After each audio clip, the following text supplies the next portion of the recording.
அன்பு நேயர்களுக்கு இனிய காலை வணக்கம். நேயர்களே, டிரைவ்ஸ் அப்படிங்கிறத பற்றி நேற்று நான் சொல்லிட்டு இருந்தேன்.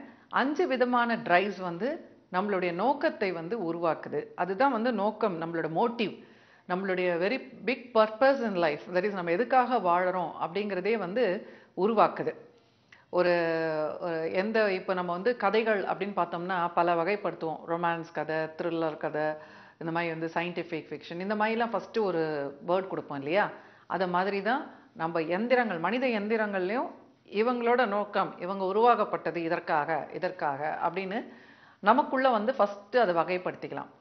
அந்த வகையில் பார்த்தீங்கன்னா பல பேர் வாழ்க்கையில் கடைசி வரைக்கும் வந்து அந்த பணம் சம்பாதிப்பதில் மட்டுமே அவங்களுக்கு வந்து ஒரு இன்ட்ரெஸ்ட் இருக்கும்.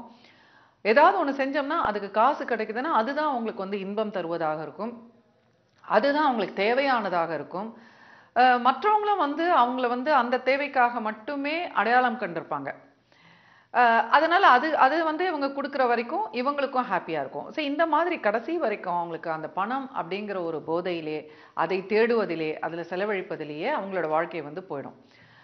அது வந்து அவங்களுக்கு ஆத்மாத்மாக அதுதான் அவங்களுக்கு வேண்டி இருந்தது அப்படிங்கிற பொழுது அவங்க செய்யக்கூடிய தொழில் அது தருவதாக இருந்ததுன்னா அப்போ அவங்களுக்கு வந்து எந்த விதமான கான்ஃப்ளிக்ஸுமே இருக்காது. சப்போஸ் அவங்களோட ஆழ்மனதில் வந்து நிறைய தொண்டு செய்யணும், ஏழை எளியவர்களுக்கெல்லாம் நிறைய இது பண்ணணும், யாராவது துன்பப்பட்டாங்கன்னா உடனே அவங்களுக்கு உதவி செய்யணும் அப்படின்னு ஒரு நோக்கம் இருக்குன்னு வைங்க.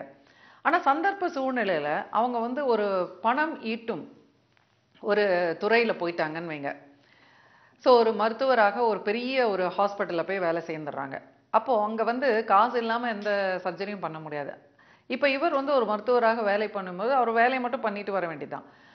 ஸோ அப்போ வந்து அவர் தினந்தோறும் வந்து பல பேர் துன்பப்படுவது, காசு இல்லாமல் வந்து இந்த மாதிரி செயல்கள்லாம் பார்க்கும் பொழுதெல்லாம் அவருக்கு மனசு வந்து வேதனைப்படும், ஏதாவது ஒரு குற்ற உணர்வு தோணும்.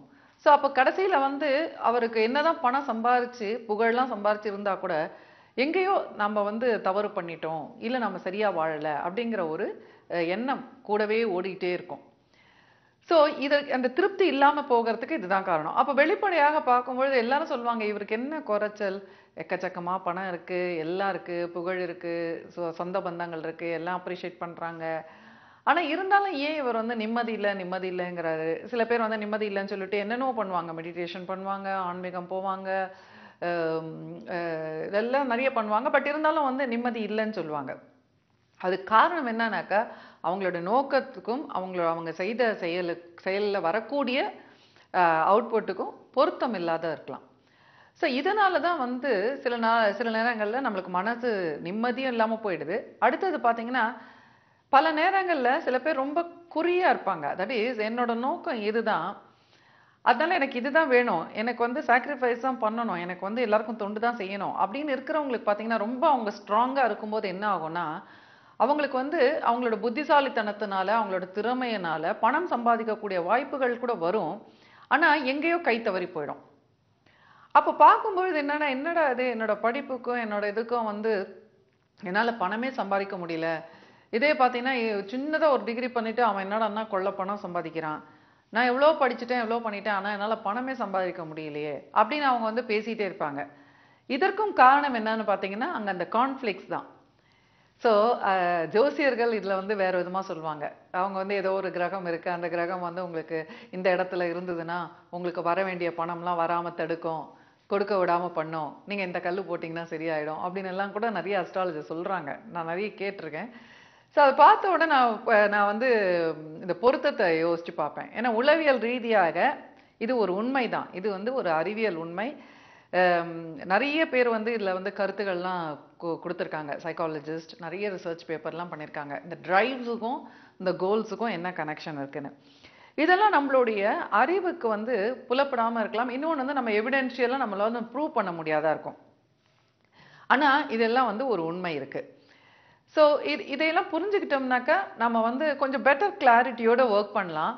அப்படி ஒர்க் பண்ண முடியலன்னா கூட நமக்கு என்ன நடக்குதோ அதை ஏற்றுக்கக்கூடிய மனசு வந்துடும். அதாவது கீதையில் சொல்கிறாங்கல்ல இல்லையா, எது நடந்ததோ அது நன்றாகவே நடந்தது, எது நடக்கிறதோ அது நன்றாகவே நடக்கிறதுன்னு சொல்கிறாங்கல்ல. இதை எப்படி மேடம் அக்செப்ட் பண்ணிக்க முடியும், இதை எப்படி நடைமுறைக்கு வரும், இதை போய் சொல்லிட்டாங்களே அப்படின்னு சொல்லிட்டு பல பேர் கேட்பாங்க, இதை ஃபாலோ பண்ணவே முடியல அப்படின்னுட்டு. ஸோ இதை யாரால் ஃபாலோ பண்ண முடியும்னா இந்த மாதிரி ஒரு ஆழ்ந்த சிந்தனை இதையெல்லாம் புரிஞ்சுக்கிடும்போது அப்ப நம்மளோட சூட்சும அறிவுக்கு புரியாதது பலது இருந்தாலும் அதை வந்து ஏத்துக்கக்கூடிய மனப்பான்மை நமக்கு வந்துடும். எப்படி இப்போ வந்து ஒரு மொபைல் டெக்னாலஜி வந்து நமக்கு சுத்தமா புரியாது. அது எப்படிதான் அந்த நம்பர் போட்டவுடனே எங்கேயோ உலகத்துல உட்கார்ந்துட்டு இருக்கவங்களோட கனெக்ட் ஆகுது, ஒரு நம்பர் மாறினா இன்னொருத்தருக்கு கனெக்ட் ஆகுது, அதெல்லாம் வந்து ஒரு பாமரனுக்கு புரியாது எக்ஸ்பிளைன் பண்ணா கூட. ஆனா நம்ம ஏத்துக்கிறோமா இல்லையா? அது மாதிரி நம்ம சில விதிகளை வந்து ஆன்மீக விதிகளும் நம்ம வந்து யோசிக்க ஆரம்பிப்போம்.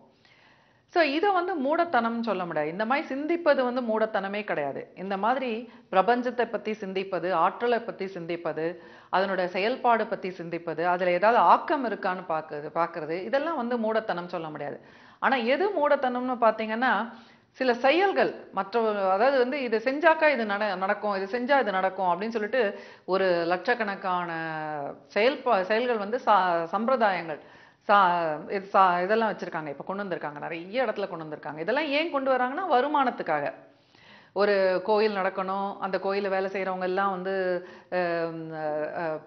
சம்பளம் கொடுக்கணும், அந்த வரப்போக இருக்கிற பப்ளிக்கு வந்து எவ்வளவோ அம்யூனிட்டிஸ் நம்ம ப்ரொவைட் பண்ணணும். அப்ப அதுக்கெல்லாம் எங்க போறது சொல்லுங்க?